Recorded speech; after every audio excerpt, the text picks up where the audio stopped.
안녕하세요. 야유의 부동산 정보입니다. 지금 창릉 신도시 민간 분양 예상가는 저는 개인적으로 7억 후반에서 8억 중반대를 보고 있는데요. 지난번 창릉 신도시 C1 부지 토지 입찰가가 상당히 높아서 많은 분들이 걱정을 하시는 상담을 많이 받았습니다. 하지만 창릉 신도시 C1 부지는 주상복합 부지로 아파트용 부지 2종 일반 주거지보다는 토지 가격이 높을 수밖에 없다는 거 참고하시고요. 이번 창릉 신도시 주상복합 토지 입찰 가격을 보고 창릉 신도시 민간 분양 아파트 가격이 10억대를 예상하는 부분은 분양가 상한제를 적용해서 10억대 분양가가 나오려면요. 주변 아파트 시세가 적어도 12억, 13억은 나와야 되고요. 지금 삼성 원흥 향동에서 84타입 기준 12억에 해당하는 매물은 없습니다. 그래서 이 부분은 10억대가 나온다라는 부분은 주상복합이 아니고서는 조금 어렵다고 생각하니까요. 민간 분양 기다리시는 분들은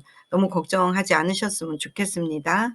다만 제가 걱정하는 것은 창릉 신도시 민간 분양 아파트 공급은 좀 뒤로 밀려서 하는 경향이 있기 때문에요. 그 사이에 물가 상승과 인건비, 자재비 등을 고려한다면 84타입 기준 8억대에서 왔다 갔다 하는 또는 그 이상 분양가는 예상이 됩니다. 그래서 앞으로 남은 창릉 신도시 공공분양 쪽으로 준비를 잘 하시면 좋고요. 이미 사전 청약으로 공공분양에 당첨되신 분들은 절대 지위를 포기하는 일이 없도록 유지하시는 걸 추천을 드립니다.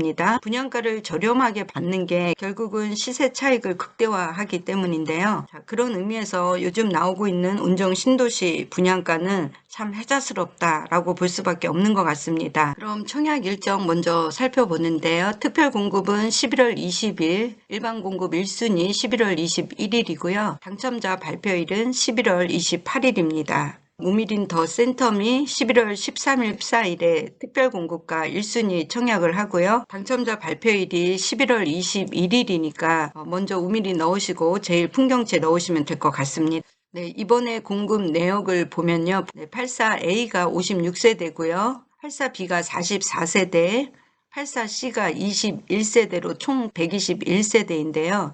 이 중에서 일반 공급 수는 상당히 작습니다. 84A가 17세대고요. B가 18세대, C가 7세대로 42세대밖에 되지 않으니까요. 일반 공급은 그야말로 박 터질 것 같습니다. 제일 풍경채 분양가 공급을 보니까요. 우미린 더 센텀과 별 차이가 없이 거의 비슷한 수준으로 나왔습니다. 아직 운정은 그래도 5억대라는 점이 감성적인 분양가라는 생각이 드는 요즘이고요. 얼마 전에 고천 자이가 7억대 중반에 분양가를 내면서 미분양이 나기도 했는데요. 운정 신도시와 무려 2억이나 차이 나는 클래스로 고천을 보고 있는 GS건설이고요. 현재 운정은 21년, 22년에 4억대 분양가에서 5억대를 넘긴 시장이 자연스러워진 운정 신도시가 되었고요. 저희 구독자 여러분들도 이렇게 1, 2년 사이로 분양가가 1억씩 올라가고 있다는 부분을 좀 체감을 하셨으면 좋겠습니다. 다만 운정 신도시의 마지막 물량 모두에서 떨어진다고 낙심하지는 마시라는 말씀을 제가 드리고 싶은데요. 운정 신도시의 규모 공공택지인 만큼 물량 또한 많은 곳인데요. 그렇다면 반대로 입주장 때는 무슨 일이 일어날까요?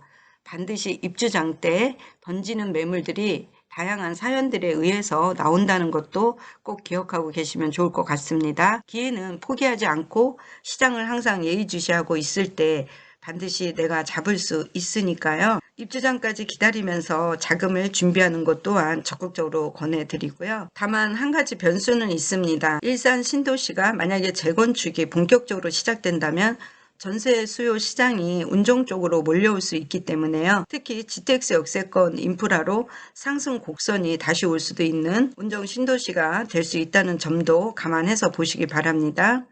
일산 재건축이 언제쯤 활성화될지는 모르겠지만 경기 북쪽의 개발은 정치권과 밀접한 관계가 있어서 예상하기는 쉽지 않습니다. 경기 서부권과 서울 북부권은 항상 남쪽 대비 밀리는 대한민국의 현실이라서요. 네, 다시 제일 풍경채 분양가로 돌아와서 11층에서 20층을 보면 5억 4,800인데요. 네, 한 달에 한 번씩 2달에 걸쳐서 납입을 하셔야 되는 조건이기 때문에요. 중층 기준으로는 1억이 필요하고요. 이렇게 계약금 20% 조건이라서 파주 당해 지역에서는 오히려 가점 커트라인이 좀 내려갈 수 있을 것 같고요. 서울시 50% 물량에 대한 가점은 오히려 당해 지역보다 또 올라갈 수도 있다는 돌발 변수도 한 번쯤 생각이 드는데요. 당해 지역에서 이럴 때 오히려 가점이 낮아도 당첨이 될 수 있지 않을까 이런 상황으로 보고요. 또한 A21블럭 우미린 더 센텀으로 청약이 몰려서 오히려 계약금 10%로 진입할 수 있는 우미린의 당해 가점이 높아질 것도 한번 예상을 해볼 수 있고요. 현재 운정 신도시 청약 분위기는 예전만큼 뜨거운 열기는 아닙니다. 이번에 우미린과 제일풍경채가 GTX 초역세권임에도 불구하고 약간 브랜드 이미지가 낮은 이유도 있지만요. 운정 자이 시그니처만큼 세간의 관심을 덜 받고 있는 것이 사실입니다. 그래서 이번에 A46블럭 제일풍경채는요. 계약금만 준비가 되신다면 적극적으로 지원해야 될 입지입니다. 아무쪼록 당첨이 되신다면 분양가를 볼 때 옵션은 발코니 확장과 시스템 에어컨만 넣으셔서 진행하는 걸 추천드리고요. 추가 옵션은 입주 시에 진행하는 게 고금리 시장에서는 매우 유리하고요. 또는 아예 마이너스 옵션 선택으로 중도금 이자를 좀 줄이고요. 추후 입주 시에 개별 공사 진행하는 것도 나쁘진 않습니다.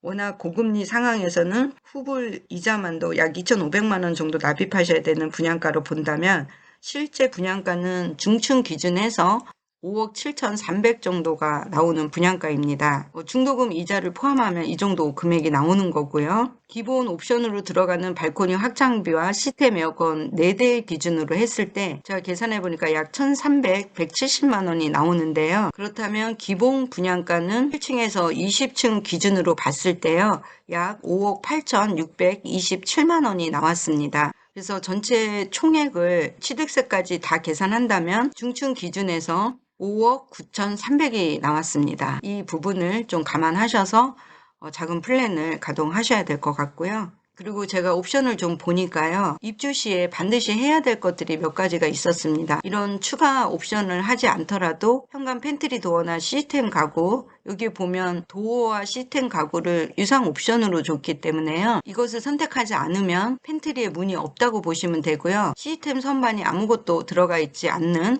그냥 이렇게 통으로 된 팬트리 공간만 나온다 이렇게 보시면 되고요. 주방 팬트리도 똑같습니다. 시스템 선반 전혀 들어가지 않는 이렇게 통으로 된 팬트리를 제공하는 거고요. 드레스룸도 마찬가지입니다. 이렇게 그냥 통으로 제공하는 거고요. 들어가는 시스템 선반 같은 경우는 다 유상 옵션으로 들어가기 때문에 추후에 유상 옵션을 선택하지 않은 세대들은 개별적으로 진행을 해야 됩니다. 그렇지만 입주 시에는 공구를 통해서 단체로 계약을 하시게 되면 저렴하게 할 수 있으니까요. 유상 옵션 지금 뭐 현금 유동성도 어려운데 선택하지 않으셨으면 좋을 것 같고요. 또는 마이너스 옵션 적극적으로 추천을 드립니다. 네, 단지 배치도 보니까 이 84A 타입이 중앙에 2호 라인에 이렇게 딱딱 들어가는 라인들이 상당히 좋아 보이고요. 네, A 타입 중에서 이 5호 라인 주상복합 2블럭하고 조금 간섭이 될 수 있고요.